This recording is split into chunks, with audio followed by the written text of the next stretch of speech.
Hi friends, welcome to movie talk వి. ఎవరైనా కొత్తగా మన ఛానల్కి వచ్చినట్లయితే సబ్స్క్రైబ్ చేయండి, పక్కన ఉన్న గంట సింబల్ మాత్రం క్లిక్ చేయడం మర్చిపోవద్దు. Special star today, natural star Nani. ఈ పక్కింటి కుర్రోడు సినిమాలు మీరు చూస్తున్నారా? అవును, మీరు విన్నది నిజమే. నాని సినిమాలు చూస్తున్నప్పుడు అచ్చం మన పక్కింటి కుర్రోళ్ళలా కనిపిస్తాడు కదా. మరి ఇప్పుడు నాని సినిమాలు మీరు చూస్తున్నారా?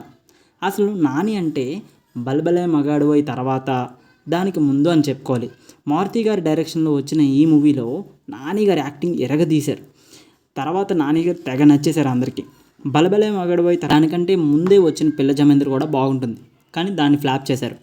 మీరు ఈ సినిమా చూడకపోతే ఇప్పటికీ యూట్యూబ్లోని అవైలబుల్గా ఉన్నది.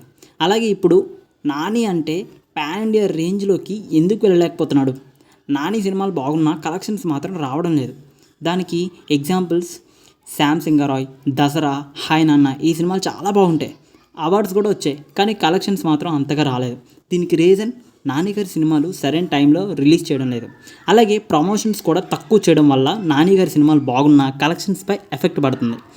ఇంకా దీనిపై నాని గారు ఎక్కువ ఫోకస్ చేస్తే బెటర్.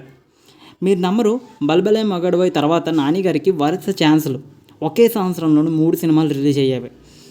నానిగారి మజ్ను కానీ, నేను లోకల్ కానీ, కృష్ణగాడి వీరప్రేమ గాథ, వి కానీ ఇలా చాలా సినిమాలు తెలుగువారు ఎప్పటికీ మర్చిపోలేరు. నిన్ను కోరి సినిమా అయితే యూత్కి తెగ నచ్చేసింది. ఈ సినిమాలో పాటలు కూడా చాలా బాగుంటాయి. కరోనా టైంలో మొట్టమొదటిసారి పెద్ద తెలుగు సినిమా ఓటీటీలోని రిలీజ్ అయింది, అది వీస్. ఈ సినిమాలోని నాని గారు విలన్ కింద నటించారు. అంత పెద్దగా ఆడలేదు, కానీ ఓటీటీలో రిలీజ్ అవ్వడం వల్ల ఈ సినిమా హిట్తో సంబంధం లేకుండా సేఫ్ జోన్లోకి వెళ్ళిపోయింది.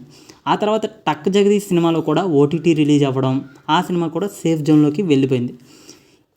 ఈ సినిమా ప్రమోషన్లోని నాని గారు ఇలా అన్నారు, ఇప్పుడు మీకు అర్థం కాదు, నేను చేసే సినిమాలు చిన్న చిన్న ఇటుకలు పేరుస్తున్నాను, ఏదో ఒక రోజు ఒక సాలిడ్ వాల్ కింద మీరు చూస్తారు అని అన్నారు.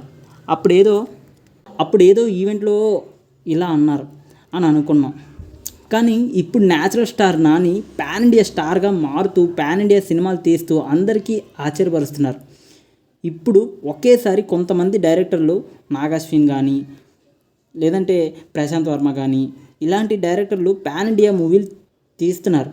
దానికి కారణం నాని తీయకపోయినా వీళ్ళని టాలీవుడ్కి పరిచయం చేసింది నానినే, సినిమాలతోటే అని చెప్పాలి. అలాంటిది నాని గారికి దసరాతో అవార్డులు అందుకున్నారు. ఇలాంటి అవార్డులు ఎన్నో రావాలి.